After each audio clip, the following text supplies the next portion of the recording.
As a beekeeper with a small number of colonies, I prefer to use a solar extractor to recover beeswax from old combs and scrapings from the hive. The initial cost of making an extractor can be relatively low, and running it will cost nothing. For the extractor to work efficiently, the sun's rays should strike the extractor at right angles.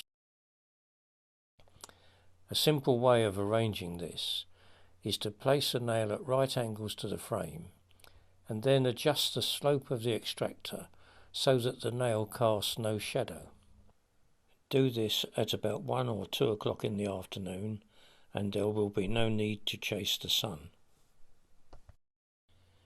To recover as much wax as possible, the comb should be broken up. First of all, I put all my roughly broken combs and scraps in a bucket, cover them with water, and then using this tool I made from an old screwdriver and a piece of aluminium, I chop them up. This only takes a minute and breaks up the cocoon cases and releases any pollen and propolis present.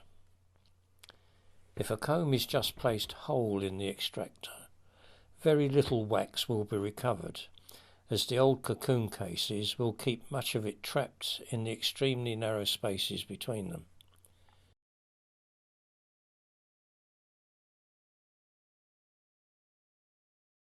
When the combs are chopped up, strain them off into another bucket.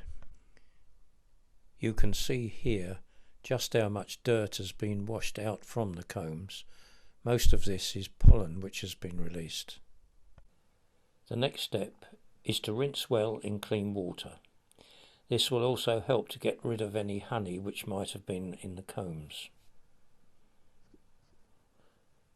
If honey gets into the wax extractor, it will caramelise and produce a thick black tarry substance which will settle into the bottom of the collecting trays and can sometimes be difficult to wash away. After the combs have been strained once more, set the bucket on its side and allow as much water to drain away as possible. When this is done, spread the combs on newspaper to dry. I've done it here in the greenhouse as rain was threatening, but it's far more efficient to lay it outside on the lawn or the patio. When thoroughly dry, the prepared combs will have taken on the consistency of crushed cornflakes. Now that it's ready, the extractor can be loaded.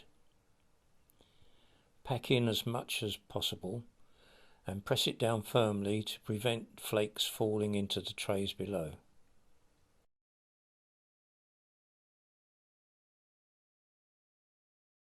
Here the extractor is being loaded at 11 o'clock on a bright sunny April day.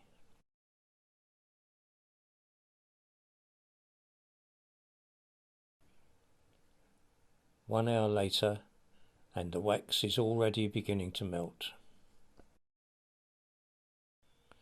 2 hours later and the wax is dripping steadily into the trays.